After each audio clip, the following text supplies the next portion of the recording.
Okay, class, can somebody out there answer this question for me real quick? What is it with grown adult influencers getting caught in 4K messaging minors and somehow getting away with it? Seriously, James Charles is out here admitting that he does it. EDP445 literally got caught trying to hook up with someone he thought was an actual child, and yet neither of them are facing any kind of legal consequences for it. Is that not insane to you? Because that's insane to me. And before anybody tries to at me about it, I know that it's not just popular personalities on the internet doing it. It's a power thing, right? I totally get that. I mean, just look at the allegations surrounding most of the people in Hollywood. Let's not even get started on some of the rumors about certain politicians. This is something that's so ingrained into our society and has been allowed to happen for so long that getting to the root of the problem is almost impossible. The average person who does this kind of thing, and I mean that they're not rich or powerful, not because I think they're normal, at least gets put on a list for people to look at. But for some reason, rich and influential people always seem to get away with it. It's sick, it's gross, and I don't know about you, but I'm sick of it happening. Anyway, this is all just my way of saying that in a shocking turn of events, it's happened again. Everybody's least favorite person on the internet, and if he's not yours, then you'd better have a pretty good alternative, is making a comeback. That's right, folks. EDP445, our dear friend Bryant, is making a glorious return to the internet after being caught trying to sleep with someone he thought was a child. Yeah, that's happening. You want to know something interesting? I really can't decide if I think that Bryant's the dumbest man on the entire planet or just the cockiest. Now, don't get it twisted here. I still think he's one of the grossest men alive. It's just that the sheer balls on this guy are absolutely insane. Now, let me just backtrack for a second because some of you might not be aware of what the situation is. Allow me to give you a general overview. In April 2021, a YouTube channel run by a guy called Chet Goldstein did some pretty intensive undercover work to expose Bryant's interest in children. And, well, they caught him. It was a whole thing. It was super gross. Some of the things he said in those messages will haunt me. If you need a more in-depth breakdown of what happened, then be sure to check out the other video I did about him. I can wait for you to get back. No biggie. Just sitting here. Moving on. It's not often that the internet unites against a common enemy, but Bryant managed to do it. Maybe he's good for something after all. If being so gross that the entire internet hates your guts can be considered good, I guess. Obviously, his actions left a lot of people really upset. And if you weren't, then what the hell is wrong with you? The guy's a creep. The backlash was so bad that Bryant completely disappeared from the internet for a couple of weeks. It genuinely seemed like he was gone for good. Hooray! And everybody cheered because evil had finally been defeated and children were safe across the land and crops grew and the sun shined. There was no possible way he could ever make a comeback from this, right? Someone pinch me and tell me this is just one big joke, please? Okay, so now that you're all caught up on what's been going on here and why this is so messed up, let's get into the actual comeback, because I get that you probably have a lot of questions about it. The most pressing one being, how has this guy managed to avoid any kind of criminal charges? Why hasn't he been locked up yet? And I will tell you, settle down. But before I do though, can you make sure you hit that subscribe button? And if you haven't already, make sure that you've also hit the notification bell. That way you'll never miss an upload. You don't want to miss out on any of this content, do you? I didn't think so. All right, so if you know anything at all about this situation, about what's been happening, you might remember that there was evidence of a police report being made. His local police department even released a statement about being unable to comment on an ongoing investigation. And then, nothing. That's suspicious. Any potential case that was being made against Bryant just completely fizzled out.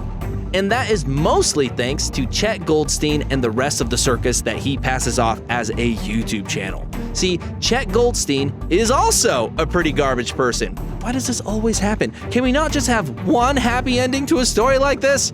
It's always the creeps rooting out the other creeps.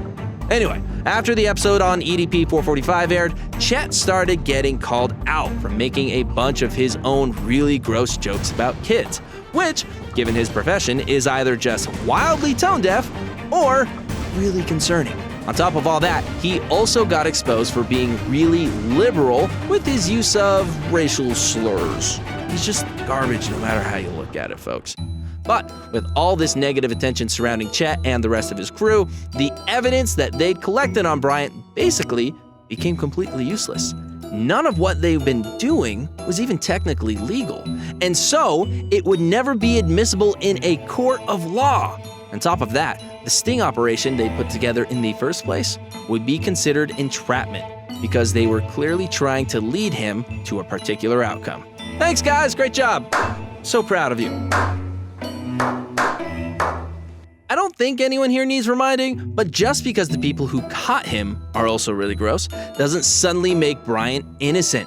He still went to that apartment complex to hook up with someone he thought was a child. Cupcakes my butt, Brian! Unlike kids, you don't like them, remember? I guess the only good thing to come out of this is that they didn't try to take him to trial on faulty evidence.